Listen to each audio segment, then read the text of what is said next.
تو وہاں پر وہ M N A M P A اتنی پاور انجوائے نہیں کرتا ڈیولپمنٹ کے لحاظ سے، دوسرے لحاظ سے جتنی یہاں پر کرتا ہے۔ اور تیسرا یہ ہے کہ وہاں پر اکاؤنٹیبلٹی ہے، وہاں اس ملک میں طاقتور آدمی انصاف جو ہے وہ خرید بھی سکتا ہے، کمزور آدمی کو انصاف نہیں ملتا، لیکن وہاں پر الٹی گنگا ہے۔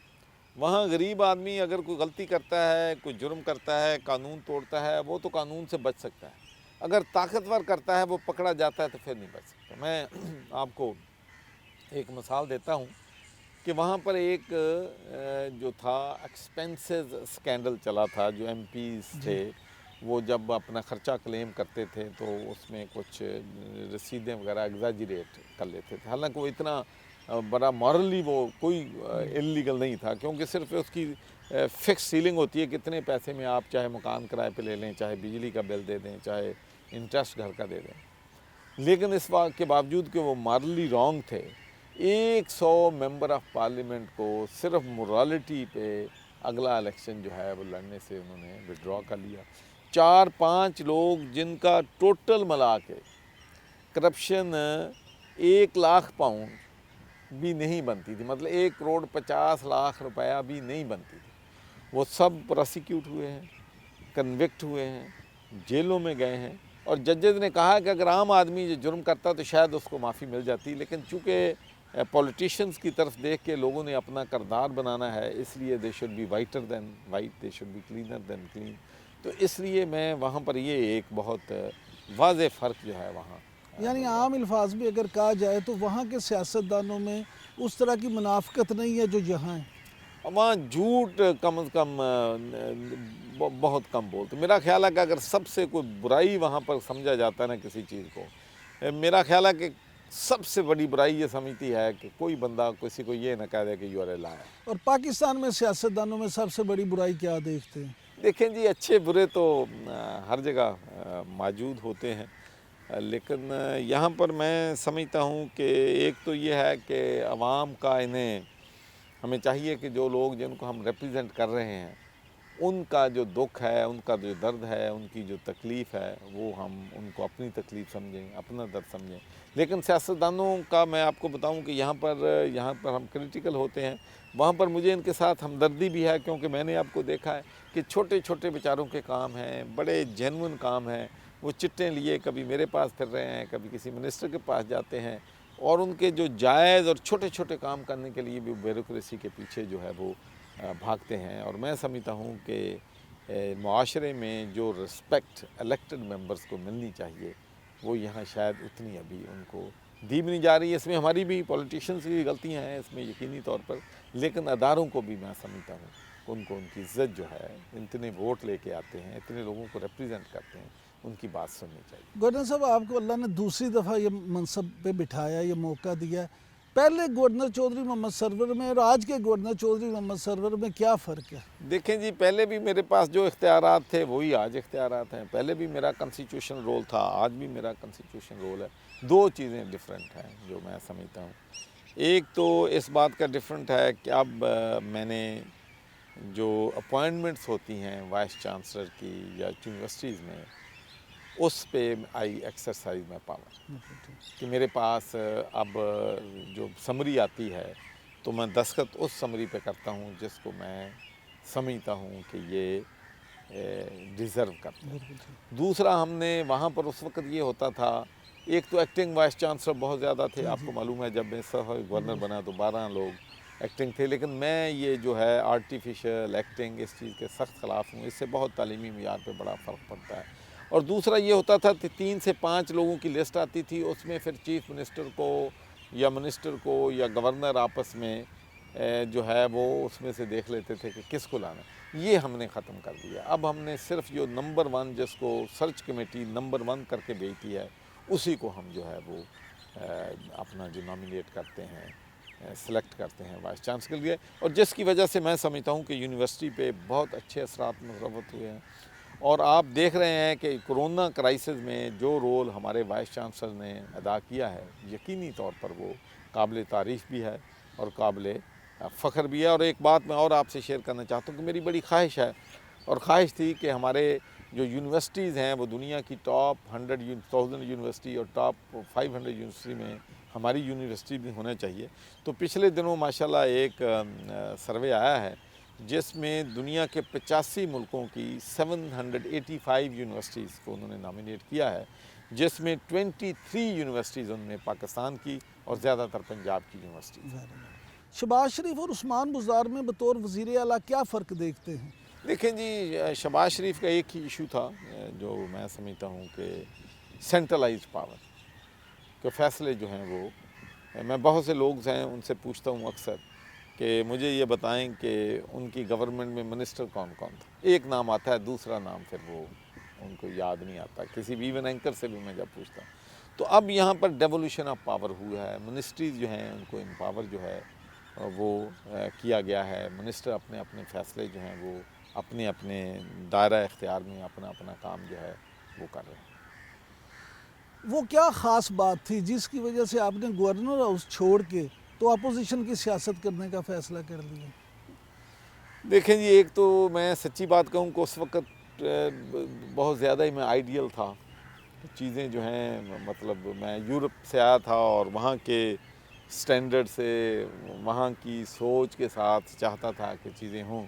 لیکن اب تھوڑا سا میچورٹی مجھ میں بھی آ گئی ہے کہ یہاں چیزیں برطانیہ کی طرح یہاں جو ہیں وہ رن نہیں کر سکتی. یہاں تو چیزوں کو ایسا ایسا چلانا پڑتا ہے. مثال کے طور پر جب آپ نے کہا کہ دوسری چیز جو فرق میں نے بتایا کہ ایک تو میں نے آپ کو یونیورسٹیز کا بتایا، دوسرا میں کہنا چاہتا ہوں کہ میری یہ بڑی خواہش تھی، اب بھی ہے، کہ میں پنجاب میں چاہتا ہوں کہ لوگوں کو پینے کا صاف پانی دے جاؤں. کیونکہ میرا سوچ ہے اور بلکہ حقیقت ہے کہ 70% لوگ جو ہیں گندا پانی پینے کی وجہ سے بیماریوں میں مبتلا ہیں. بیچارے اموات ان کی ہو رہی ہیں، ڈیمیج ہو رہا ہے. تو میری خواہش ہے کہ میں لوگوں کو پینے کا صاف پانی بتاؤں. لیکن میں ایک بات ضرور آپ سے شیئر کروں گا کہ یہاں بھی ایک آب پاک اتھارٹی بنانے کے لیے بیوروکریسی نے 15 مہینے ہمارے ضائع کر دیے. جنہوں کہتے ہیں نا نک نہ لکیراں کڑھانیاں، وہ کڑواتی ہیں. ہوں جا کے بڑی مصیبت سے ہم ٹریک پہ چڑھے ہیں. اور اب پھر کرونا کی وجہ سے کچھ چیزیں جو ہیں وہ لیٹ ہو گئی ہیں. لیکن انشاءاللہ جو پچھلے 1.5 سال کی کمی ہے وہ اگلے 3.5 سالوں میں ہم پوری کریں گے اور لوگوں تک پینے کا صاف پانی پہنچائیں گے. آپ نہیں سمجھتے کہ اگر شہباز شریف کا دور ہوتا تو شاید یہ 15 مہینے نہ لگتے، بیوروکریسی جلدی کر دیتے؟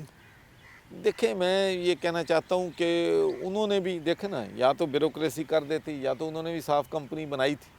اگر تو وہ پرفیکٹ کام کرنے کو چاہ رہی ہوتی تو مجھے پانی کا شوق نہیں تھا کہ میں ہی کروں. اصل مقصد تو یہ لوگوں کے، اور آپ کو معلوم ہے کہ جو صاف پانی کے ساتھ ہوا اور جس طریقے سے جو لوگ وہاں پر لگائے گئے تھے انہوں نے مس یوز ساری چیزوں کو کیا. تو میں سمجھتا ہوں کہ بیوروکریسی جو ہے وہ بیوروکریسی ہے. وہ اس وقت بھی یہی مطلب اپنے جو ہے جو چیزیں ہیں ان میں ہرڈل پیدا کرتے ہیں. لیکن انشاءاللہ یہ چینج ہونا ہے، اس کے علاوہ اور کوئی چارہ نہیں. 4-5 آئی جی اور 4-5 چیف سیکرٹری بدل دیے، کیا ساری خرابیاں افسروں میں ہی ہیں یا عثمان بزدار صاحب میں بھی کوئی خرابی ہے؟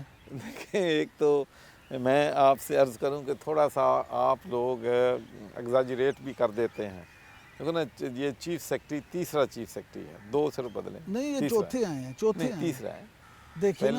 پہلے تھے اپنے سب سے پہلے جب ہماری حکومت آئی ہے ہاں جی. تو آئے ہیں جو ہمارے آج کل اپنے، اور دوسرے تھے میجر صاحب اور تیسرے نہیں، گورنر صاحب پہلے تھے جو نگران دور میں تھے. نگران. تو پھر نگران ہی ہوتا ہے، وہ تو ہمارے کھاتے میں نہ ڈالیں نا. ان کو ہٹا کے آپ اپنے لائے نا چیف سیکرٹری. ہاں تو لیکن ہاں جی، دوسرے پھر آپ چیف سیکرٹری لے کے آئے، ان کو چینج کر کے، اور پھر تیسرے کو پھر آپ لائے، اور اب چوتھی دفعہ یہ آئے ہیں جواد رفیق صاحب. دیکھیں، اس کی ایک میں تو بتاؤں آپ کو، اس کی ایک کنفیوژن ہے جو میرا خیال عام لوگ اس کو میں آئی لائک ٹو ایکسپلین. ہم نے خیبر پختونخوا میں ایک تو ڈیولیوشن آف پاور کا تجربہ کیا اور ایک اداروں کو جو ہے انڈیپینڈنٹ کرنے کا تجربہ کیا، اور دونوں تجربے وہاں پر کامیاب ہوئے. اور میں بھی سچی بات کہتا ہوں کہ میری 2 بڑی وجہ جو پاکستان تحریک انصاف میں جانے کی تھی، ایک ان کا جو لوکل گورنمنٹ سسٹم تھا اور دوسرا جو پولیس ریفارمز وہ لے کے آئے تھے. اور میرا جو ہے پولیس ریفارم پہ میرا بہت زیادہ، چونکہ میرا تعلق بھی پولیس افسروں سے رہا ہے، اور میں یہ بھی سمجھتا ہوں کہ جب تک پولیس ریفارم نہیں ہوتی، جب تک لوگوں کو انصاف نہیں ملتا، کوئی دنیا کا ملک جو ہے وہ ترقی نہیں کرتا، خوشحالی نہیں آتی، پراسپریٹی نہیں آتی۔ تو وہ دونوں تجربے وہاں پر کامیاب۔ لیکن جب یہاں پر ہم ایکسپیریمنٹ کرنے کی کوشش کرتے ہیں تو سٹرائک بیلنس نہیں ہو رہا ہے۔ جب ناصر درانی آئے تو اس وقت بھی کنفیوژن ہو گئی کہ کیا سارے فیصلے بیوروکریسی نے کرنے ہیں یا سارے فیصلے الیکٹڈ لوگوں نے کرنے ہیں۔ تو اب بھی یہی ایک ایکسرسائز ہے، لیکن ہماری ویژن چونکہ بڑی کلیئر ہے، عمران خان کی ویژن بڑی کلیئر ہے کہ ہم ایونچول یہ کرنا چاہتے ہیں کہ ہم اداروں کو امپاور کرنا چاہتے ہیں، ان کو ڈی پولیٹیسائز کرنا چاہتے ہیں، لیکن اس سے کئی دفعہ یہ ہوتا ہے کہ بیوروکریسی سمجھتی ہے کہ اب چونکہ ہم پھر ڈی پولیٹیسائز ہو گئے ہیں، اس لیے اب ان کو بالکل ان کی بات ہی نہ مانی جائے۔ تو ابھی تک وہ بیلنس جو ہے نا، وہ سٹرائک ہونے میں ڈیفیکلٹیز جو ہیں وہ آ رہی ہیں۔ That is the real problem. یعنی آپ نے عثمان بزدار صاحب کو کلین چٹ دے دی ہے کہ عثمان بزدار صاحب کا قصور نہیں ہے، قصور سارا بیوروکریسی کا۔ نہیں، میں نے کبھی نہیں کہا بیوروکریسی، میں تو کہہ رہا ہوں کہ یہ بیوروکریسی ماشاءاللہ اب آپ دیکھیں جو پچھلے 2 سال میں بڑا کریٹیکل ہوں بیوروکریسی کا، لیکن فرنٹ لائن پہ کرونا کے بارے میں بیوروکریسی نے بڑا زبردست کام کیا۔ ہمارے ڈپٹی کمشنر بڑا زبردست کام کر رہے ہیں، ہمارے ڈی پی او زبردست کام کر رہے ہیں، ہمارے آر پی او زبردست کام کر رہے ہیں، سی پی او۔ میں نے خود ایک دن گیا ہوں، میں نے ناکوں پہ اور وہاں پہ چیک پوائنٹس ہیں، وہاں پر میں نے دیکھا کہ کتنی محنت سے ہمارے پولیس والے، ہمارے رینجرز، ہمارے ٹریفک والے، ہمارے افواج پاکستان کے لوگ جو ہیں وہ بڑی سخت محنت جو ہے وہ کر رہے ہیں۔ دیکھیں یہ تو ایک بیلنس بنانا پڑتا ہے اور انشاءاللہ یہ بن جائے گا۔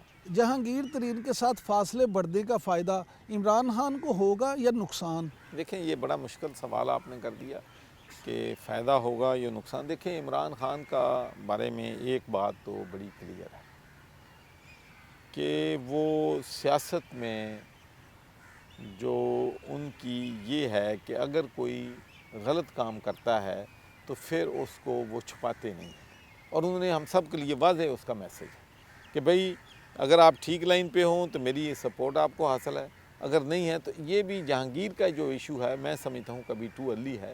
جب تک فورینزک رپورٹ نہیں آ سکتی میرا خیال ہے کہ ہمیں اس وقت تک اس پہ بحث جو ہے یا اس پہ ڈبیٹ جو ہے وہ نہیں کرنی۔ نہیں لیکن فاصلے تو ہو گئے ہیں نا، جہانگیر ترین صاحب نے خود بھی کہا کہ میرے اب وہ تعلقات نہیں رہے نہیں وہ تو ساری دنیا کو پتہ ہے، مجھ سے پھر آپ نے کیا پوچھنا ہے؟ نہیں میں یہ پوچھ رہا ہوں کہ اس فاصلے کا، اس لا تعلقی کا فائدہ ہوگا عمران خان کو یا نقصان؟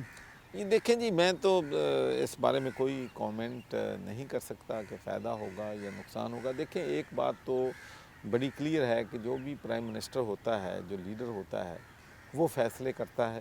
وہ تو فیصلے جہانگیر ترین تو الیکٹڈ نہیں تھے، وہ تو جو الیکٹڈ لوگ ہیں ان کے بارے میں ان کو پورا اختیار ہے کہ مجھے چاہیں آج گورنر ہوں، کل وہ نہیں چاہتے کہ میں سمجھے کہ میں ان کی جو سوچ کے مطابق میں کام نہیں کر رہا ہوں تو کسی اور کو لا دیں، یہ ان کا استحقاق ہے۔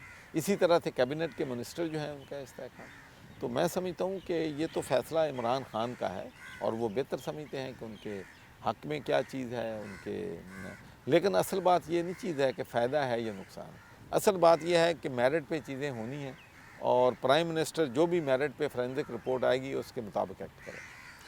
آپ کیا سمجھتے ہیں کہ شاہ محمود قریشی اور جو جہانگیر ترین صاحب کے درمیان رفٹ تھی، اب جہانگیر ترین صاحب کے بعد جنوبی پنجاب میں شاہ محمود قریشی کی پوزیشن کو بہتر ہوگی؟ دیکھیں جی لیڈر تو اس پارٹی میں ایک ہی ہے، وہ عمران خان۔ باقی کوئی جائے کوئی آئے، فلاں کی پوزیشن مضبوط ہو جائے، فلاں کی کمزور ہو جائے، تو میرا تو یہی خیال ہے کہ پوزیشن پارٹی میں صرف ایک ہی ہے، وہ عمران خان کی ہے۔ چوئی صاحب ابھی یہ ساری باتیں 18ویں ترمیم کے حوالے سے بھی ہو رہی ہیں، تو آپ کیا سمجھتے ہیں 18ویں ترمیم میں واقعی کیا تبدیلی ایسی ہونی چاہیے؟ دیکھیں جی اس میں بہت سے لوگوں کے اپنے اپنے خیالات ہیں اس بارے میں، لیکن میں سمجھتا ہوں کہ اس میں جو بھی فیصلے ہونے ہیں، جب آئین میں تبدیلی کی بات ہوتی ہے تو دوسری جماعتوں کو کنسنسس اور ڈبیٹ کرنے میں کوئی حرج نہیں۔ ڈبیٹ تو ہونی چاہیے نا، ہر ایشو پہ ڈبیٹ ہونی چاہیے، لیکن جو فیصلے ہوں گے وہ انشاءاللہ اپوزیشن جماعتوں کو اعتماد میں لے کے آئیں۔ کہتے ہیں کہ اپوزیشن جماعتیں جو ہیں خاص طور پہ پیپلز پارٹی اور نون لیگ، وہ تو اس پہ بالکل بھی تیار نہیں ہیں۔ دیکھیں میں عرض کروں، آپ نے پاسٹ میں بھی دیکھا ہے کہ جب کوئی چیز فلوٹ ہوتی ہے تو اس وقت کوئی بندہ بھی تیار نہیں ہوتا، لیکن بعد میں جب ڈبیٹ ہوتی ہے، نیگوشیشنز ہوتی ہیں، تو پھر کچھ چیزیں پازیٹیو نکل آتی ہیں جو اس میں ون ون سچویشن ہوتی ہے، تو وہ چیزیں جو ہیں ہو جاتی ہیں. لیکن اگر وہ اپوزیشن نہیں چاہے گی تو ہمارے پاس کون سی 2/3 میجارٹی ہے، ہم تو کروا ہی نہیں سکتے. چودھری برادران کے بارے میں کیا کہیں گے؟ وہ حکومت کے بھی ساتھی ہیں اور اپوزیشن کے ساتھ بھی رابطوں میں ہیں. پھر وہ ویڈیو بھی جو آئی تھی جس میں انہوں نے شکایت کی تھی کہ چودھری سرور نو کنٹرول کرو، تو چودھری سرور کہیں کنٹرول تو نہیں ہوگے؟ دیکھیں میرا خیال ہے وہ بھی جب آپ پرائیویٹ عمران بات کرتے ہیں نا تو اس میں اس سے بھی بڑی بڑی باتیں ہم کر جاتے ہیں. آپ کو بھی معلوم ہے، مجھے بھی. اور سیاست میں تو یہ ہوتا ہے کہ جب آپ پرائیویٹ ہوتے ہیں تو پھر آپ سوچتے نہیں ہیں کہ پرائیویٹ میں آپ کیا کہہ رہے ہیں. تو میرا تو جہاں تک میرا تعلق ہے، میرا نہ تو چودھری برادران سے کسی قسم کا، دیکھو نا یہ ایک 1.5 سال سے چل رہا ہے کہ جی میری بزدار صاحب سے نہیں بن رہی، جی میری پرویز الہی سے نہیں بن رہی، لیکن کبھی کوئی کسی نے نہیں بتایا کہ کس چیز پہ ہمارا. اس لیے کہ میرا اپنا کنسٹیٹیوشن رول ہے، عثمان بزدار صاحب کا اپنا رول ہے اور اسپیکر صاحب کا اپنا رول ہے، اور ہم تینوں کو پرائم منسٹر عمران خان نے اپوائنٹ کیا ہے. تو میرا خیال ہے کہ اگر ہم آپس میں لڑیں گے تو ہم عمران خان کو لیٹ ڈاؤن کریں گے. تو میں تو اس سوچ کے ساتھ کہ بھئی ان کے نمائندے ہیں دونوں، تو مجھے ہر صورت میں فلیکسیبلٹی شو کرنی ہے. مجھے ہر صورت میں کوئی ایسا مسئلہ نہیں پیدا ہونا دینا جس کے لیے عمران خان کے لیے مشکلات جو ہیں وہ پنجاب میں پڑیں، بلکہ میرا کام تو یہاں پر ان مشکلات کو کم کرنا ہے، ان ٹینشنز کو ایز کرنا ہے. تو اب ماشاءاللہ بڑے، اس کے بعد کوئی ویڈیو ٹیپ نہیں ہے. جیسے صاحب آپ بار بار بات کرتے ہیں عمران خان صاحب کی طرف سے اپوائنٹمنٹ کی، آپ کیا سمجھتے ہیں کہ اگر آپ وفاق میں ہی ہوتے، اگر آپ وزیر خارجہ ہوتے یا سینیٹر کے طور پہ کوئی وفاق میں اہم ذمہ داری ہوتی تو آپ پاکستان کے لیے زیادہ بہتر انداز میں خدمات نہ دے سکتے؟ دیکھیں جی، بڑا اہم کوشچن آپ نے اٹھایا ہے. اس وقت بھی یہ ایک ایسی تھی اپوائنٹمنٹ جس پہ لوگ ڈفرینٹ پوائنٹ آف ویو رکھتے تھے. پارٹی کے اندر بھی ڈفرینٹ رکھتے تھے، میری اپنی فیملی میں پوائنٹ آف ویو ڈفرینٹ تھا. لیکن چونکہ وزیر اعظم کا فیصلہ تھا اور پارٹی کا فیصلہ تھا، تو اس لیے میں نے جو بھی فیصلہ تھا اس کو امپلیمنٹ کیا، اور جو بھی مجھ سے ہو سکتا ہے وہ میں کر رہا ہوں. لیکن میں یہ سمجھتا ہوں کہ اللہ کے ہر کام میں بہتری ہوتی ہے. کہ ایک تو مجھے خوشی ہے کہ میں یونیورسٹیز کو کافی حد تک ہم نے جو ہے صحیح لائن پہ لگا دیا ہے. اور میں سمجھتا ہوں کہ اللہ تعالیٰ نے کوئی کام کروانا ہوتا ہے، کسی مقصد ہوتا ہے کسی چیز کا. اور میں آج بھی آپ کو بعض یقین سے کہتا ہوں کہ یہ اللہ تعالیٰ نے یہ جو کام مجھ سے کروایا ہے کہ تمام یونیورسٹیز میں نے وائس چانسلر سے کہا ہے کہ قرآن پاک ترجمے کے ساتھ کمپلسری ہو اور یہ امپلیمنٹ ہونا چاہیے. تو شاید میں سمجھتا ہوں کہ یہی ایک ایشو ہے جس سے میرا ذاتی سوچ ہے کہ اس سے ہماری جنریشنز کو، ہمارے بچوں کو قرآن پاک کو ترجمہ پڑھنے سے، ترجمے کے ساتھ پڑھنے سے ایک بڑی اہم رہنمائی ملے گی. اور ہم سب اس بات کو مانتے ہیں کہ قرآن پاک مکمل ضابطہ حیات ہے. لیکن بدقسمتی سے سچی بات یہ ہے کہ جب ہم نماز پڑھتے ہیں تو ہمیں نہیں پتہ کہ ہم کیا پڑھ رہے ہیں. تو ہمارا تو یہ ہے کہ جو ہمیں قرآن پاک پڑھا رہا ہوتا ہے اس کو بھی نہیں پتہ وہ کیا پڑھا رہا ہے، تو جو ہم پڑھ رہے ہیں ہمیں بھی پتہ نہیں ہوتا کہ ہم کیا پڑھ رہے ہیں. تو میں سمجھتا ہوں کہ اس سے ایک بہت ریولوشنری تبدیلی جو ہے انشاءاللہ آئے گی. چوہدری صاحب، کیا اسد عمر نے نعیم اللہ کی جگہ لے لی ہے؟ دیکھیں جی، اسد عمر، میں تو جب سے پارٹی میں آیا ہوں میرے خیالات ان کے بارے میں بہت اچھے ہیں. اور میں یہ بھی دیکھتا ہوں کہ جو ہمارا پارٹی کا ورکر ہے اس میں جو ہے وہ بہت پاپولر ہے ہمارا جو، اور پھر وہ پارٹی کا فیس بھی ہے. تو میں سمجھتا ہوں کہ جب وہ ٹی وی پہ آتے ہیں، دوسری باتیں کرتے ہیں یا پارٹی میں لیڈ کرتے ہیں، تو اس کا پازیٹیو میسج کم از کم پارٹی کے اندر جو ہے وہ ضرور جاتا ہے. نہیں، لیکن میرا سوال پھر یہی ہے کہ کیا انہوں نے نعیم اللہ کی جگہ لے لی ہے؟ دیکھیں جی، نعیم الحق جو تھا وہ تو ایک پارٹی کا بہت بڑا ورکر تھا. ورکر کے ساتھ اس کا رابطہ تھا، ورکر سے وہ پیار کرتا تھا. وہ جو ویکیوم ہے وہ تو اپنی جگہ ابھی بہت ٹائم لگے گا اس کو فل کرنے میں. چوہدری صاحب بہت شکریہ. کوئی اور ایسی بات جو آپ سمجھتے ہوں کہ رہ گئی ہے لیکن آپ کہنا چاہتے ہیں؟ بس جی، میں یہی ایک ہی میں تو میسج ہے کہ یہ مشکل ترین وقت ہے، اس میں ابھی اور مشکل وقت آنا ہے. تو ہم اب صرف اپنے پاکستان کے عوام کا سوچیں، سیاست سے بالا تر ہو کے سوچیں، اور اس مشکل کی گھڑی میں ہم تمام سیاسی جماعتوں کو، مذہبی جماعتوں کو، عوام کو ذمہ داری کا ثبوت دینا چاہیے اور کٹھے مل کے کرونا کا مقابلہ کرنا چاہیے، کیونکہ ایک تو یہ بیماری کی وجہ سے صحت کے ایشوز ہیں، ہیلتھ کے ایشوز ہیں، اور دوسرا سب سے بڑا جو ہے معیشت کا ایشو ہے۔ بڑے بڑے دنیا کے طاقتور ملک یہ کہہ رہے ہیں کہ اس بیماری کی وجہ سے ایک تو نقصان ہوا ہے، لوگ بیمار ہوئے ہیں، ہسپتالوں میں بیڈز کی شارٹیج آئی ہے، ڈاکٹرز کی شارٹیج آئی ہے، میڈیکل اکوپمنٹ کی شارٹیج آئی ہے، اور دوسری بڑی یہ ہے کہ آپ نے اب ہسپتالوں کو بہتر بنانا ہے، صحت کو بہتر بنانا ہے۔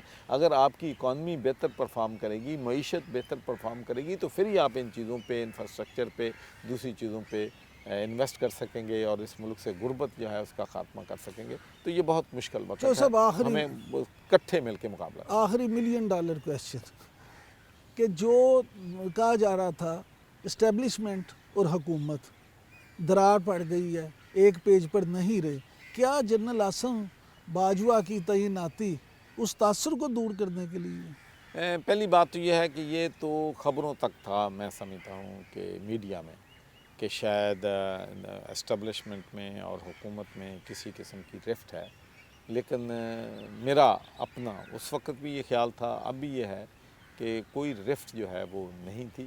جہاں تک رہی عاصم باجوہ صاحب کی بات، آپ کو پتہ ہے کہ جب وہ DGISPR تھے تو ہی واز ویری افیکٹو، اور اس نے ملٹری کا، آرمی کا ایک جو ہے ان کی امیج بلڈ کرنے کے لیے ان کے رول کو اگنور نہیں کیا جا سکتا۔